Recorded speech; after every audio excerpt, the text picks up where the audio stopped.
India voice, आपकी सोच, आपकी आवाज। नमस्कार, आप देख रहे हैं इंडिया वॉइस और मैं हूं आपके साथ पुष्पेंद्र चौधरी। बुलेटिन की शुरुआत करेंगे। उत्तर प्रदेश के मुख्यमंत्री योगी आदित्यनाथ ने बीजेपी के नए राष्ट्रीय अध्यक्ष नितिन नवीन को उनके पद पर नियुक्त होने पर बधाई दी है। मुख्यमंत्री योगी ने कहा कि नितिन नवीन के कुशल नेतृत्व में संगठन निश्चित रूप से नई ऊंचाइयों को छुएगा। मुख्यमंत्री योगी ने कहा कि नितिन नवीन के नेतृत्व में पार्टी और भी सशक्त और सक्रिय होगी और बीजेपी संगठन को नई ऊंचाइयों तक पहुंचाने का कार्य करेंगे। उन्होंने विश्वास व्यक्त किया कि बीजेपी का प्रत्येक कार्यकर्ता प्रधानमंत्री नरेंद्र मोदी के नेतृत्व में विकसित भारत के लक्ष्य को प्राप्त करने के लिए पूर्ण समर्पण और प्रतिबद्धता के साथ कार्य करेगा।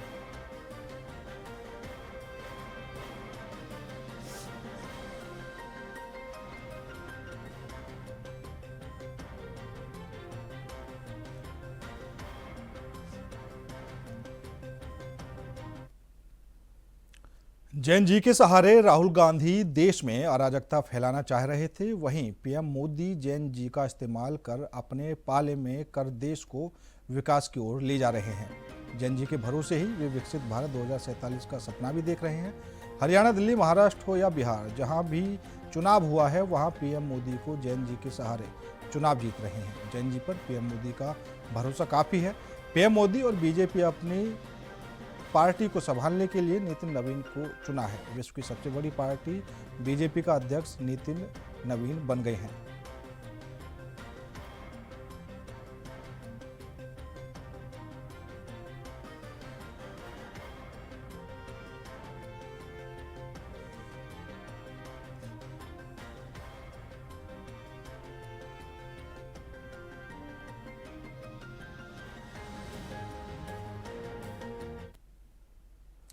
सपा अध्यक्ष अखिलेश यादव ने सोशल मीडिया पर एक पोस्ट के माध्यम से पार्टी की आगामी रणनीति को साझा किया है। उन्होंने लिखा कि 37 जिताएंगे, 27 हम मिलकर पीडीए सरकार बनाएंगे, पीडीए का परचम पूरे देश में लहराएंगे। उनके इस बयान से यह स्पष्ट है कि वह आने वाले चुनावों में पीडीए के साथ चुनावी मैदान में उतरने की योजना बना रहे हैं।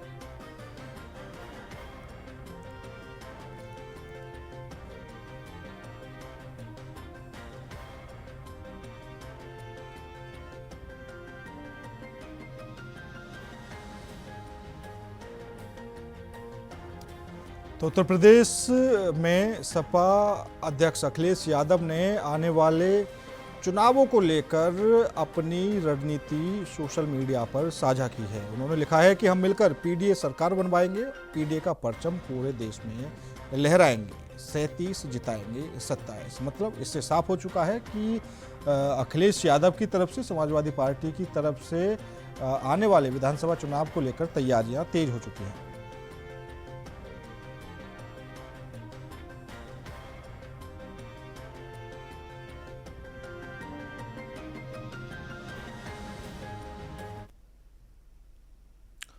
उत्तर प्रदेश में आगामी विधानसभा चुनावों के लिए सियासी माहौल गर्मा चुका है। बीजेपी तीसरी बार सत्ता में आने की योजना बना रही है। वहीं सपा प्रमुख अखिलेश यादव 10 साल के सियासी वनवास के बाद वापसी करने की कोशिश में है। इसी क्रम में अखिलेश यादव ने लखनऊ स्थित पार्टी कार्यालय में अपने सभी लोकसभा और राज्यसभा सांसदों की बैठक बुलाई। इस बैठक में 2027 विधानसभा चुनाव की तैयारियों पर चर्चा हुई। यह बैठक सपा मुख्यालय में आयोजित की गई, जिसमें लोकसभा के 37 और राज्यसभा के 4 सांसदों सहित वरिष्ठ नेता शामिल हुए। यह बैठक 2027 विधानसभा चुनाव की तैयारियों की दिशा में पहला बड़ा कदम मानी जा रही है।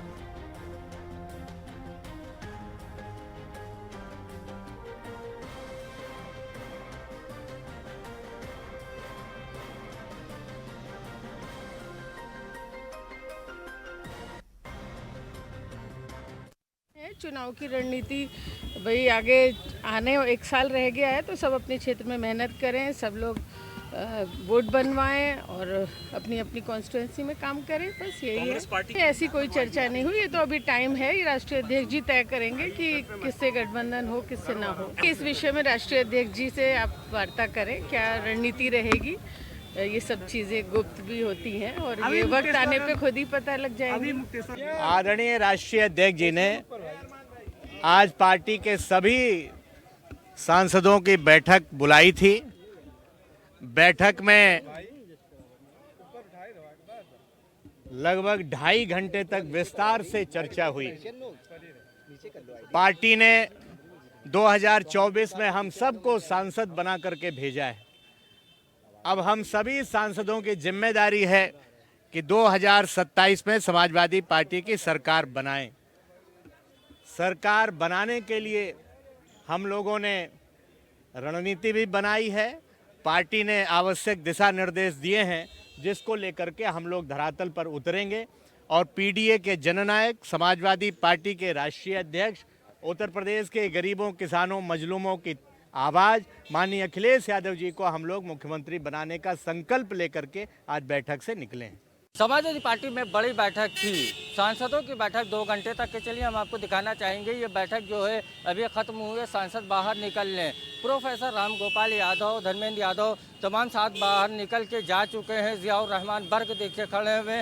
तमाम सांसद जो हैं वो बाहर निकल लें। पूरे मामले को लेकर उन्होंने बताया। निष्कर्ष क्या निकला? निष्कर्ष ये निकला है कि समाजवादी पार्टी 2027 को लेकर तैयारी पूरी कर रही है। समाजवादी पार्टी को नेताओं को दिशा निर्देश दिए गए हैं कि समाजवादी पार्टी 2027 विधानसभा चुनाव में किस तरह से लड़ेगी। पीडीए की मेन बात की गई है। एसआईआर का मुद्दा उठाया गया। तमाम ऐसे मुद्दे थे जिनको लेकर 2 घंटे तक की चर्चा चली। आपको बता दें एसआईआर का मुद्दा रहा, उसके बाद में ब्राह्मण समाज को जोड़ने का मुद्दा रहा। कई बातें ऐसी रही जो सांसदों ने नहीं बताया, कहा ये गोपनीय है। लेकिन सूत्रों से हवाले से ये जानकारी मिली है कहीं ना कहीं आईएम को लेकर भी बैठक में चर्चा हुई। तमाम ये चर्चा जो हुई है उसी के बाद में अब सांसदों का बाहर निकलना शुरू हो गया है। थोड़ी देर में अखिलेश यादव अब यहाँ से निकलेंगे क्योंकि बैठक में 2.5 घंटे की लंबी चर्चा चली। इस लंबी चर्चा से माना जा रहा है विधानसभा चुनाव को लेकर जिस तरह से ये बैठक थी उसी के बाद में सांसदों का जो रिएक्शन था वो कहीं ना कहीं वाराणसी में जो शंकराचार्य के साथ में जो हुआ उसको लेकर तमाम ऐसी चीज़ें थी। 2.5 घंटे की बैठक में बड़ी चर्चा देखने को मिली। कैमरामैन हर्षित के साथ मैं राशिद आरिफ, इंडिया वॉइस, लखनऊ। रायबरेली में अपने 2 दिवसीय दौरे पर पहुंचे नेता प्रतिपक्ष और रायबरेली सांसद राहुल गांधी ने सबसे पहले भुएमऊ गेस्ट हाउस में कांग्रेस के पदाधिकारियों और कार्यकर्ताओं से मुलाकात की। इस दौरान उन्होंने आने वाले 2027 चुनाव की रणनीति पर भी चर्चा की है। इसके बाद राहुल गांधी ने राजीव गांधी क्रिकेट स्टेडियम में प्रीमियम लीग टूर्नामेंट का उद्घाटन किया। राहुल गांधी ने ऊंचाहार के उमरन बाजार में स्थित द कोर पैलेस में मनरेगा बचाओ संग्राम चौपाल में भी हिस्सा लिया। चौपाल को लेकर प्रशासन और कांग्रेस कार्यकर्ताओं द्वारा तैयारी की गई थी।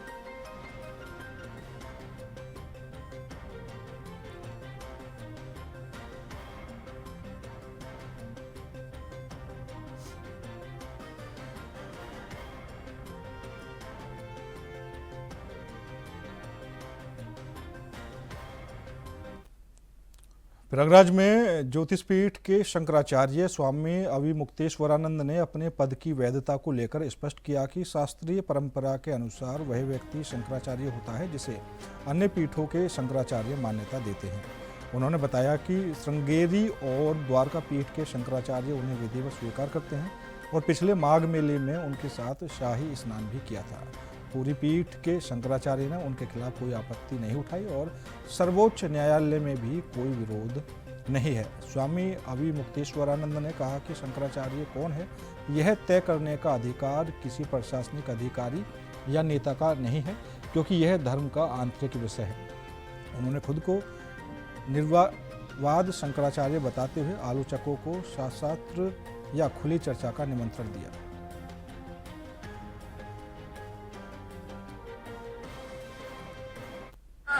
शंकराचार्य वो है जिसको बाकी 3 पीठ के शंकराचार्य कहेंगे शंकराचार्य है। तो बाकी 3 पीठ में से 2 पीठ के शंकराचार्य हमको शंकराचार्य कहते हैं। पिछले माघ मेले में हमको साथ लेकर के स्नान कर चुके हैं। जब स्वयं श्रृंगेरी के शंकराचार्य, द्वारका के शंकराचार्य हमको कह रहे हैं कि हम शंकराचार्य हैं, हमको साथ में लेकर स्नान कर रहे हैं, तो आपको इस प्रमाण की आपको जरूरत है। ये प्रशासन तय करेगा कि हम शंकराचार्य हैं कि नहीं है। उत्तर प्रदेश का मुख्यमंत्री तय करेगा कि भारत का राष्ट्रपति तय करेगा। भारत के राष्ट्रपति को भी अधिकार नहीं है कि वो तय करे कि कौन शंकराचार्य है। शंकराचार्य का निर्णय शंकराचार्य करते हैं और हम निर्णित हैं। पुरी के शंकराचार्य जी ने हमारे बारे में कुछ नहीं कहा है। उन्होंने न तो कहा कि ये नहीं है और उन्होंने न तो कहा कि ये है। वो साइलेंट है। उनका जो एफिडेविट सुप्रीम कोर्ट में आया था, पहले बताया गया कि उन्होंने विरोध किया है। जब हम लोगों ने एफिडेविट की कॉपी निकाली, उसमें उन्होंने लिखा हुआ है कि हमसे कोई समर्थन मांगा नहीं गया, इसलिए हमने दिया नहीं है। उनका इतना ही वक्तव्य है। तो दो शंकराचार्यों का प्रत्यक्ष लिखित व्यवहारिक समर्थन और तीसरे पीठ के शंकराचार्य की मौन स्वीकृति हमारे साथ है। और कौन शंकराचार्य है ज्योतिष पीठ का, बताइए। हम हैं ज्योतिष पीठ के शंकराचार्य, निर्विवाद रूप से है। और अगर कोई विवाद उठाता है, इसका मतलब कि वो दूषित भावना वाला है। और अगर जो अपने आप को कहता है कि मैं ज्योतिष पीठ का शंकराचार्य हूँ, वो आकर के बात करे। 3 दिवसीय दौरे पर रायबरेली पहुंचे कांग्रेस सांसद राहुल गांधी ने रायबरेली में आयोजित मनरेगा बचाओ अभियान के चलते चौपाल कार्यक्रम में राहुल गांधी ने प्रधानमंत्री नरेंद्र मोदी और देश के बड़े उद्यमी अंबानी और अडानी ग्रुप पर भी निशाना साधा। देखिए रायबरेली से हमारे संवाददाता अनुराग तिवारी की रिपोर्ट। उत्तर प्रदेश में कांग्रेस अब एक्चुअल फायर मोड में नजर आ रही है। दरअसल कांग्रेस के दिग्गज नेता राहुल गांधी अपने 3 दिवसीय दौरे पर रायबरेली में हैं। आज दूसरे दिन उन्होंने कुछ एक ऐसा बयान दिया जिसके चलते राजनीति और गर्मा गई। आज रायबरेली की जमीन से प्रधानमंत्री नरेंद्र मोदी पर राहुल गांधी ने जमकर निशाना साधा। उनका कहना है कि मनरेगा हटाने से जो दी हुई सुरक्षा थी किसानों को, वो भी हट गई है। यानी अब किसानों में असुरक्षा का भाव है, गांव के लोगों में असुरक्षा का भाव है। मनरेगा के नाम हटाने पर, महात्मा गांधी के नाम हटाने पर नाराज़गी तो जाहिर करी ही, लेकिन साथ में अंबानी और अडानी का नाम भी आज रायबरेली की धरती से राहुल गांधी ने लिया।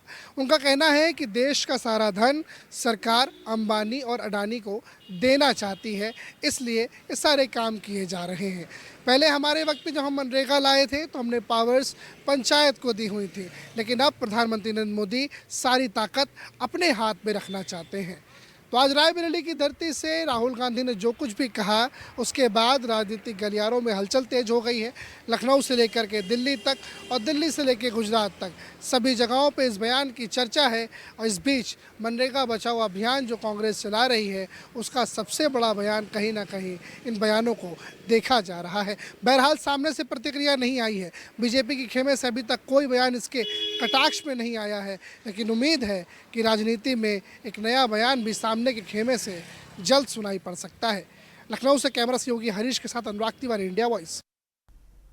अलीगढ़ के अब्दुल करीम चौराहे इलाके में आज अतिक्रमण हटाओ अभियान चलाया गया। अभियान के तहत नगर निगम और प्रशासन की संयुक्त टीम ने रेलवे रोड तक अवैध कब्जों की नापतोल की। इस दौरान सुरक्षा के मद्देनजर आरएएफ, पीएसी और स्थानीय पुलिस बल तैनात रहा। मस्जिद हलवाईयान के खिलाफ अतिक्रमण हटाने की कार्रवाई को लेकर विवाद हुआ, जिसमें बजरंग दल ने कड़ी आपत्ति जताई है। मुस्लिम पक्ष ने इसे एक तरफा कार्रवाई बताते हुए विरोध जताया और समाजवादी पार्टी ने आंदोलन की चेतावनी दी है। बीजेपी की पूर्व मेयर शकुंतला भारती ने कहा कि योगी सरकार माहौल बिगाड़ने वालों के खिलाफ सख्त कदम उठाएगी। वहीं एसडीएम पोल महिमा सिंह और नगर निगम के अधिकारी भी मौके पर मौजूद रहे।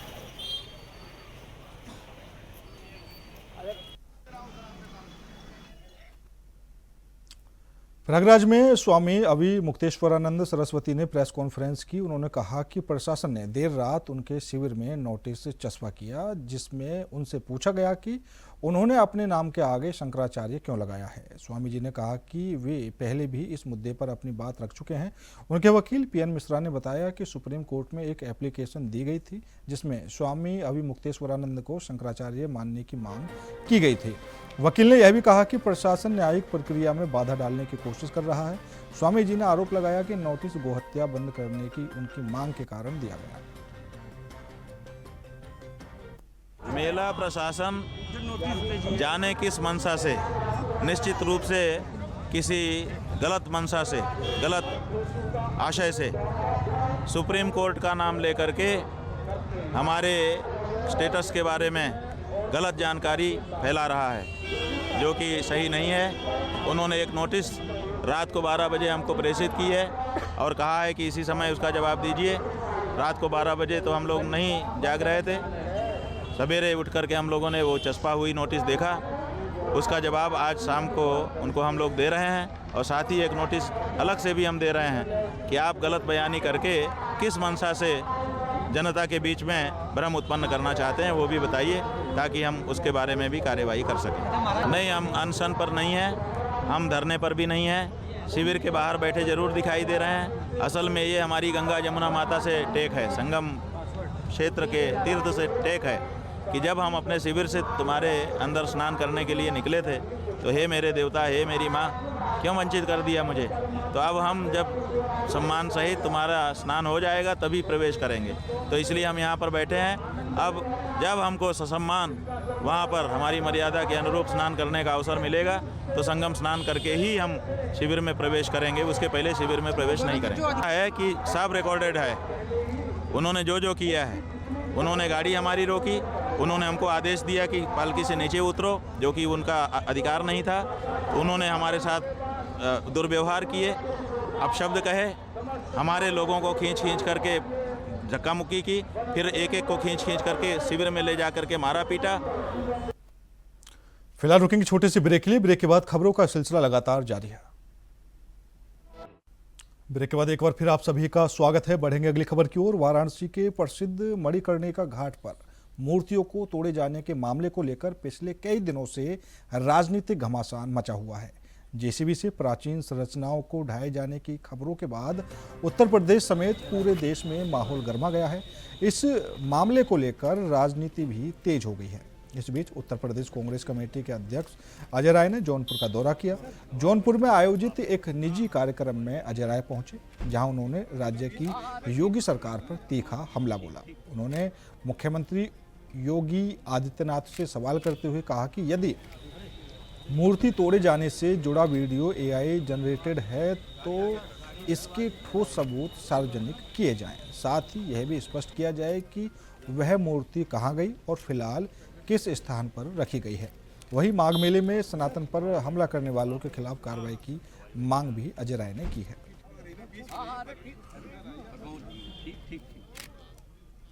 ये तो भ्रम फैलाया जा रहा है, ये पूरी तरीके से मैं दावे के साथ कहता हूँ कि अगर एआई जनरेटेड है तो आपने जो माता अहिल्याबाई होलकर की मूर्ति तोड़ी है, प्रतिमा तोड़ी है, अगर वो सही है तो सामने ला दीजिए ना, आपके सामने ला दें, जनता के सामने ला दें, मीडिया के सामने। उस दिन मोदी जी जब वो प्रेस किए योगी जी, तो वो कहाँ लेकर आए?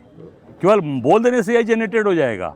आप लाकर सामने रख दीजिए, मीडिया के सामने, लोगों के सामने, साबित हो जाएगा। मैं गलती मांग लूँगा, जो सजा होगी तो उसके लिए मैं तैयार बैठा हूँ।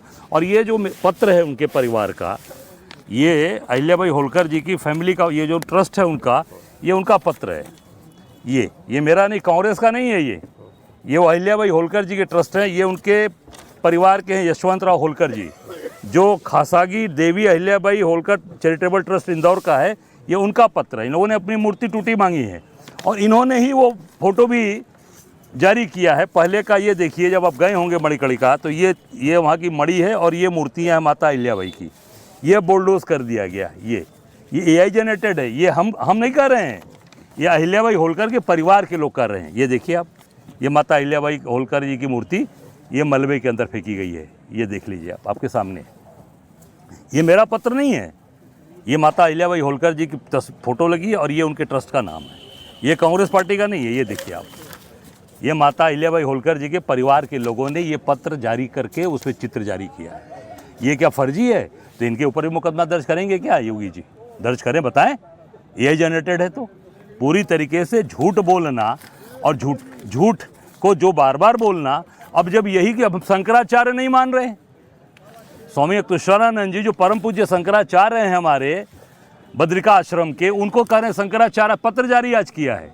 इसके पहले वो महाकुंभ में आए थे, वहाँ पर स्नान किए थे शाही सवारी के साथ, उसमें आपने शंकराचार्य उनको माना था कि नहीं माना था? ये मेरा प्रश्न है सरकार से। और आज जब वो पूरी तरीके से वहाँ पर धरने पर बैठ गए हैं, उनका अपमान किया, बटकों का आपने अपमान किया, शिखा पकड़ के खींचा, गेरुआ वस्त्र फाड़े, तो आप कह रहे हैं कि वो शंकराचार्य नहीं है। ये शंकराचार्य का सर्टिफिकेट ये देगी सरकार, ये वहाँ के अधिकारी देंगे। वो परम पूज्य शंकराचार्य हैं, एक एक आदमी मानता है। वो स्वरूपानंद जी के ने आशीर्वाद देकर और उनका बाकायदे पट्टकाभिषेक करके वहाँ बैठाया गया है। और जो आप न्यायालय का बता रहे हैं, वो न्यायालय में मामला विचाराधीन, अभी निर्णय नहीं आया है। ये केवल और केवल इसलिए कि अपनी चीज़ों को बचाने के लिए ये वहाँ सनातन का अपमान किया, बच्चों का शिखा खींचा, हमारी शिखा को खींचा गया। ये अपमान है सनातन का, हिंदुत्व का। गदरपुर से विधायक और पूर्व कैबिनेट मंत्री अरविंद पांडे की मुश्किलें लगातार बढ़ती नजर आ रही हैं। उनके आवास पर ध्वस्तीकरण का नोटिस लगाए जाने से राजनीतिक हलकों में हलचल तेज हो गई है। बताया जा रहा है कि यह कार्रवाई उनके परिजनों पर जबरन भूमि कब्जाने के आरोपों के मामले में की गई है। वहीं प्रशासन द्वारा की जा रही जांच में नियमों के उल्लंघन की बात सामने आने के बाद यह कदम उठाया गया है। एक के बाद एक सामने आ रहे मामलों ने अरविंद पांडे की परेशानियों को और बढ़ा दिया है। वहीं प्रशासन आगे की कार्रवाई में फिलहाल जुटा हुआ है।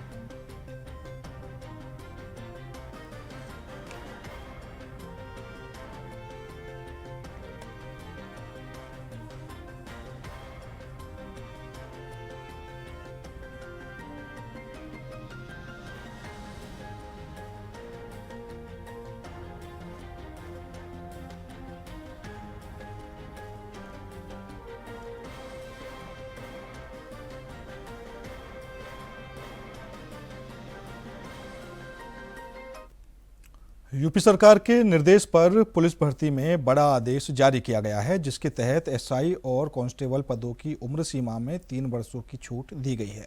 इससे अभ्यर्थियों में खुशी का माहौल है, क्योंकि कोविड-19 के कारण भर्ती प्रक्रिया में देरी हुई थी। हालांकि कंप्यूटर ऑपरेटर अभ्यर्थियों को इस छूट से बाहर रखा गया है, जिससे उनमें मायूसी का माहौल है।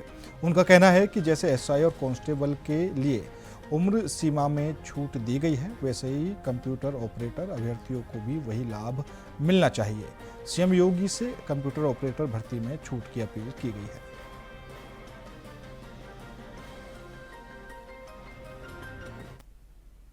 महुआ में आज प्रशासन ने अतिक्रमण के खिलाफ बड़ी कार्रवाई की है। सदर एसडीएम शिव ध्यान पांडे के नेतृत्व में ऊदल चौक इलाके में सड़कों पर किए गए अवैध कब्जों को हटाया गया है। अभियान के दौरान एसडीएम ने दुकानदारों को सख्त हिदायत दी, जिनकी दुकानों ने यातायात व्यवस्था में बाधा डाली थी। हालांकि जब टीम दरगाह के पास स्थित गुमटियों को हटाने पहुंची तो दुकानदारों ने इसे निजी संपत्ति बताते हुए विरोध किया। उनका कहना था कि यहां दशकों से गुमटियां चल रही है। एसडीएम ने दुकानदारों को कागजात पेश करने की मोहलत दी और चेतावनी दी कि यदि संपत्ति सरकारी पाई गई तो गुमटियां हटा दी जाएंगी। प्रशासन की इस कार्रवाई से अतिक्रमणकारियों में हड़कंप मचा हुआ है।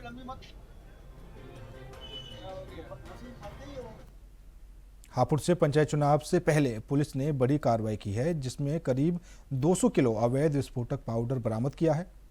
इसके अलावा लगभग 2000 कैंडल और भारी मात्रा में विस्फोटक और पटाखे भी पुलिस ने पकड़े हैं। पुलिस ने इस मामले में मास्टरमाइंड आरोपी को गिरफ्तार किया है, जो किराए के मकान में विस्फोटक सामग्री का कारोबार चला रहा था। मकान मालिक को भी हिरासत में लिया गया है। पुलिस अब फरार आरोपियों की तलाश में दबिश दे रही है। यह कार्रवाई थाना बाबूगढ़ कोतवाली पुलिस ने फतेहपुर कुचेसर इलाके में की है। पुलिस के मुताबिक यह विस्फोटक सामग्री पंचायत चुनाव में गड़बड़ी फैलाने के लिए तैयार की जा रही थी। आज थाना बाबूगढ़ के ग्राम फतेहपुर के एक मकान से पुलिस द्वारा तलाशी में लगभग 200 किलोग्राम गन कॉटन पाउडर, 2000 सेलनुमा विस्फोटक कैंडल तथा 27 कट्टे सेलनुमा विस्फोटक कैंडल के खोखे तथा अन्य पटाखे बनाने के उपकरण बरामद किए गए हैं। घटना में संलिप्त एक व्यक्ति नदीम पुत्र रफीक निवासी टिल्ला मोड़ गाजियाबाद को हिरासत में लिया गया है तथा उसके अन्य साथियों की तलाश की जा रही है। विधिक कार्रवाई पर फिलहाल मेरे साथ इस बुलेटिन में इतना ही। बाकी देश और दुनिया की तमाम खबरों के लिए देखते रहिए इंडिया वॉइस।